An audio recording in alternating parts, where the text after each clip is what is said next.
Bom dia, vamos dar continuidade ao estudo do Evangelho segundo o Espiritismo. Nós estamos no capítulo 5, item 29, Sacrifício da própria vida. Então vamos começar com uma prece, em primeiro lugar agradecendo a Deus por mais um dia de vida, por mais uma oportunidade de pensar, falar, sentir coisas boas.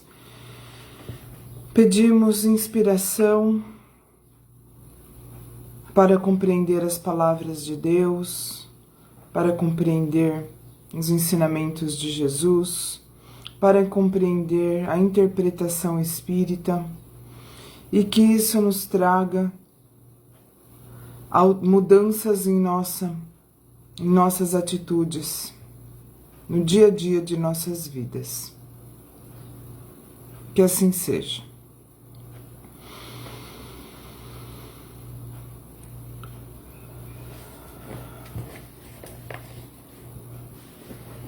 Então, capítulo 5, item 29. Sacrifício da própria vida. Aquele que está desgostoso com a vida, mas não querendo se suicidar, é culpado se procurar a morte no campo de batalha com o propósito de tornar útil o seu gesto.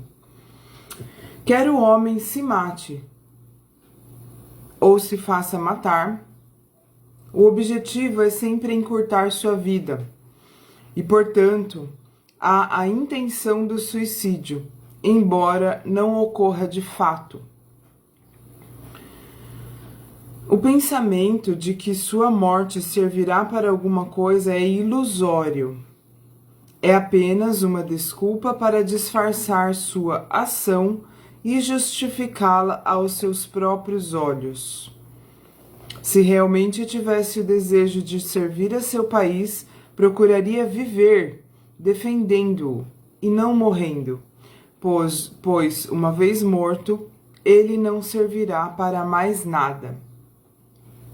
A verdadeira dedicação consiste em não recear a morte quando se trata de ser útil, enfrentar o perigo e oferecer sem temor o sacrifício da vida, se isso for necessário.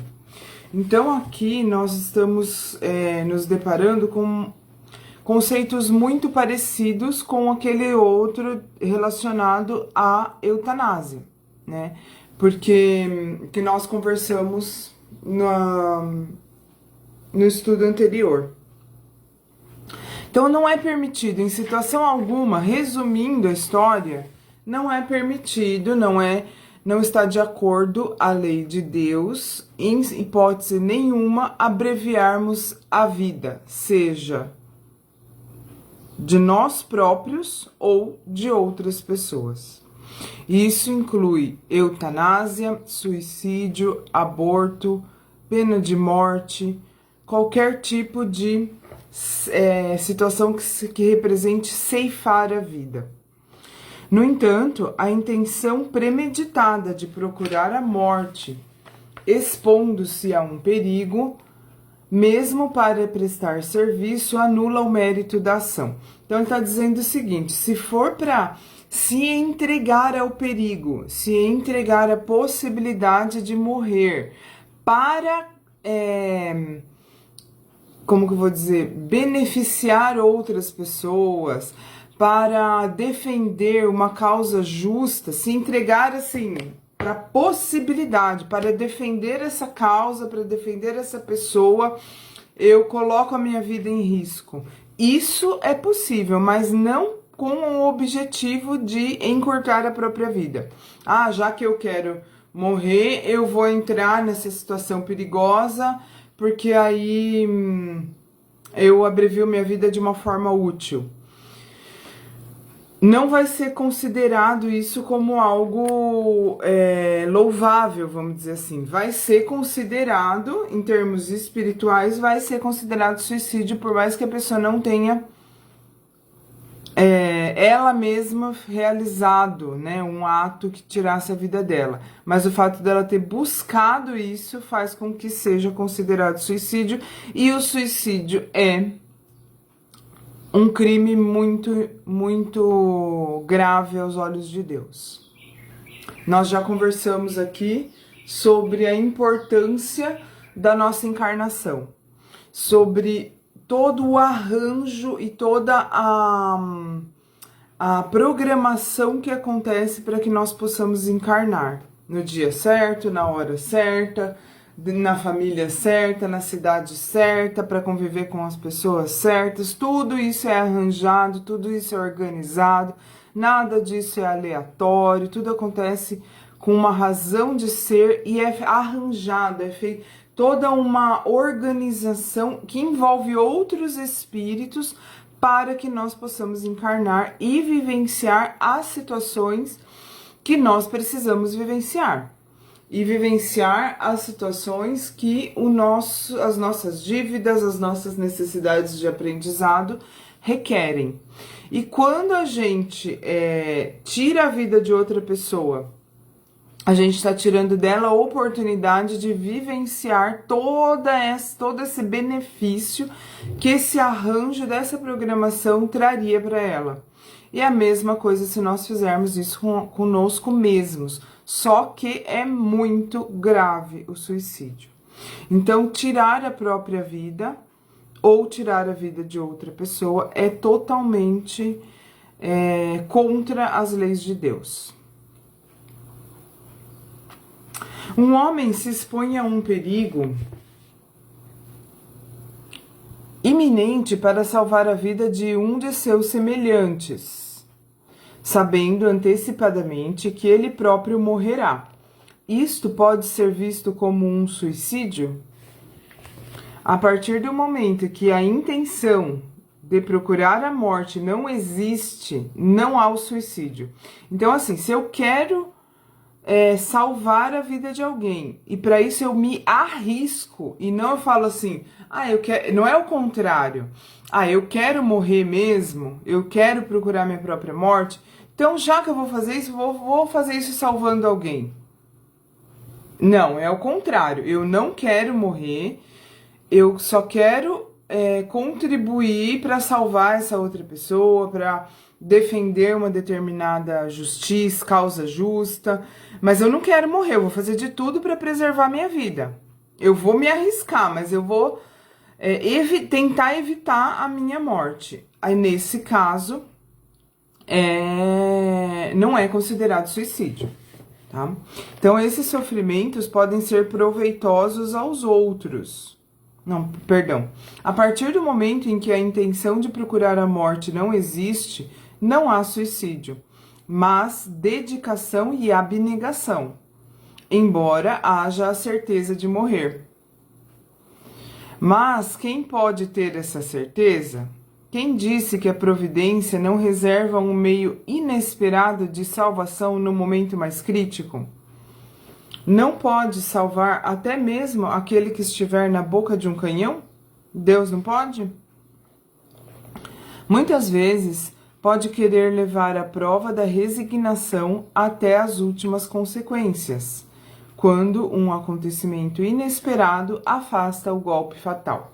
Então, às vezes, Deus deixa a pessoa chegar até aquele ponto em que ela quase desencarnou, em que ela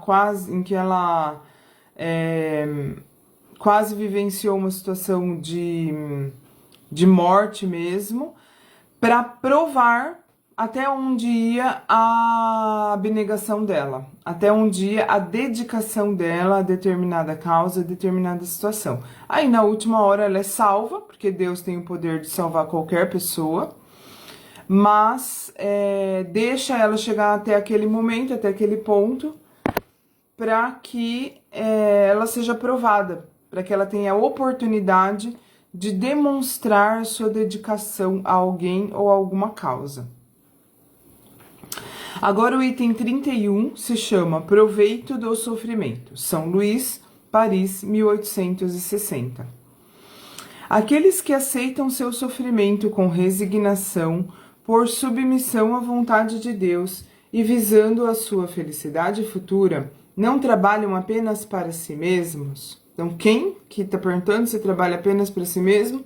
Aqueles que aceitam seu sofrimento com resignação, por submissão à vontade de Deus e visando sua felicidade futura. Não trabalham apenas para si mesmos? Podem tornar seus sofrimentos proveitosos aos outros?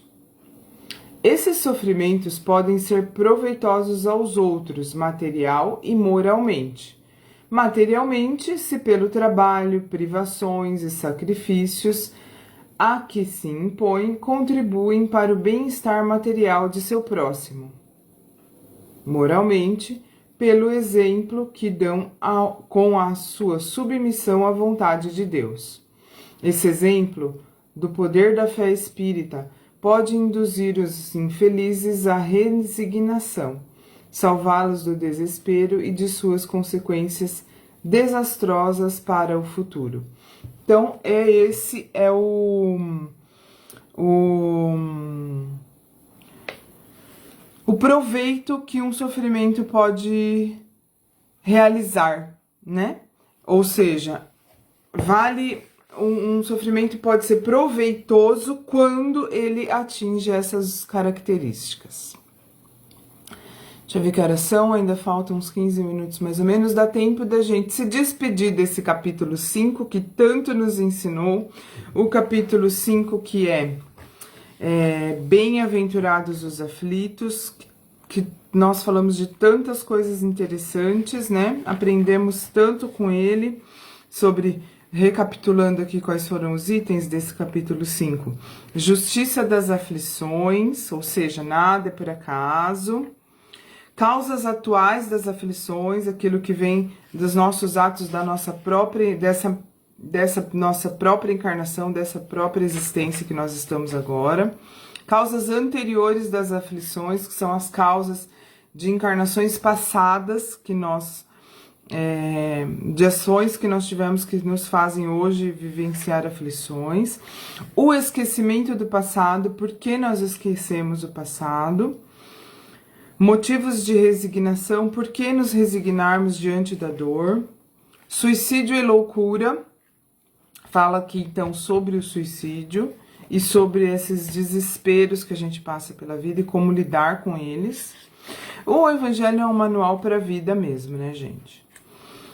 Aí falamos sobre o bem e mal sofrer, o mal e o remédio, a felicidade não é deste mundo, perda de pessoas amadas e mortes prematuras. Nossa, quanta coisa, né?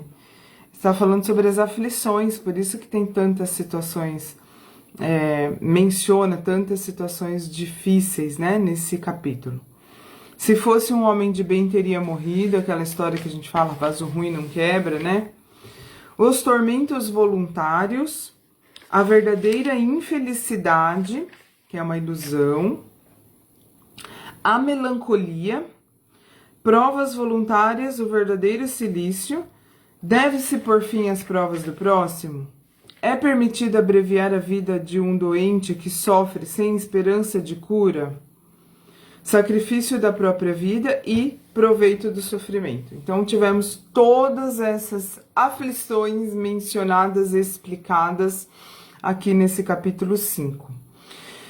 E agora vamos utilizar um pouquinho um pouquinho aqui do nosso estudo, aproveitar os nossos últimos minutos aqui para introduzir o capítulo 6, que agora já é um pouco mais leve, não vamos falar tanto das dores, apesar de que essas dores são muito presentes, né, na vida da maioria das pessoas, e é necessário que a gente fale sobre elas. Então, nesse capítulo 5 é uma verdadeira bênção de explicações e de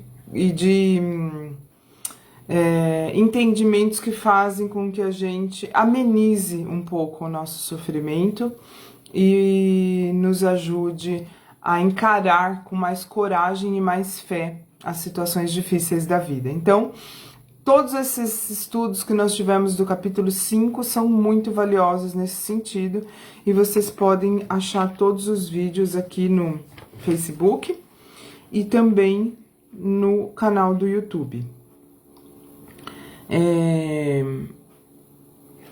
E agora nós vamos para o capítulo 6, que se chama O Cristo Consolador. Então começa assim. O item 1 é o jugo leve. Aí uma passagem da Bíblia de Jesus, Mateus 18, 28 a 30. Vamos lá. Vinde a mim, vós todos os que andais em sofrimento e vos achais carregados, eu vos aliviarei.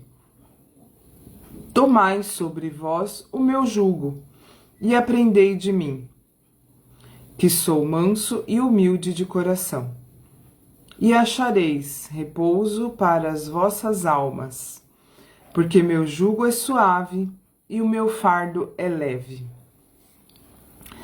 E aí o comentário do Evangelho segundo o Espiritismo.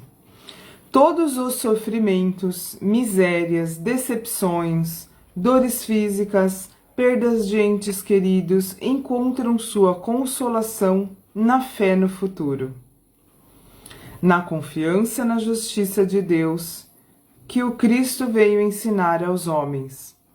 Porém, para aquele que não espera nada após esta vida, ou que simplesmente duvida, as aflições pesam muito mais e nenhuma esperança vem suavizar sua amargura. Realmente é muito difícil quando você não acredita, né, que a vida continua, que o desencarne é a morte apenas do corpo, que existe uma justiça, que essa parte da justiça é o que alivia todo o nosso sofrimento. Entender que para tudo isso existe uma razão de ser, que nós não fomos sorteados para sofrer, né? Ou para ser mais feliz, para ter mais ou menos dificuldades. Deus não joga dados e não erra. Então, nós já falamos disso várias vezes. É fácil encontrar aí estudos, né? Dias de estudo que a gente falou sobre toda essa justiça divina, toda essa justiça das aflições, toda esse consolo que você saber que existe a vida eterna e saber que existe justiça, todo o consolo e a alegria e a coragem, a força e a fé que a gente passa a ter quando a gente encara, quando a gente entende, quando a gente aceita essas verdades. Então, eis o que fez Jesus dizer: vinde a mim, vós todos os que andais em sofrimento e vos achais carregados, e eu vos aliviarei. Entretanto, Jesus coloca uma condição à sua assistência e à felicidade que promete aos aflitos. Essa condição está na lei que ele ensina. Seu jugo é a obediência a essa lei. Ele ensina, mas esse jugo é suave e essa lei é leve, uma vez que impõe por dever o amor e a caridade. Então, sabemos que o que vem por aí é agora um alívio, né? Um alíviozinho. Então, foi falado ali que no capítulo 5 sobre as aflições, e agora vem como nós podemos nos aliviar, como nós podemos nos tranquilizar um pouco em relação a todos esses sofrimentos. Então, aqui no item 3, a gente vai falar sobre o Consolador Prometido. E vamos deixar isso para amanhã, tá bom? Então, quem tiver o Evangelho, pode ler antecipadamente para a gente conversar amanhã. Quem sabe a gente faz uma coisa um pouco mais interativa. Quem sabe, se alguém que estiver assistindo ao vivo tiver lido, a gente pode conversar, né?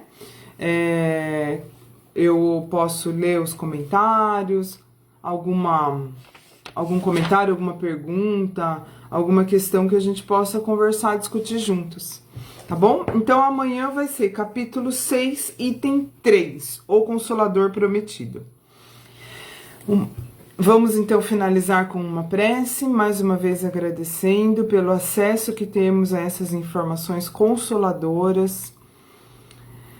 Vamos agradecer pela nossa saúde, pela nossa vida, por tanto aprendizado, por tantas bênçãos, por tanto que temos em nossa vida a agradecer.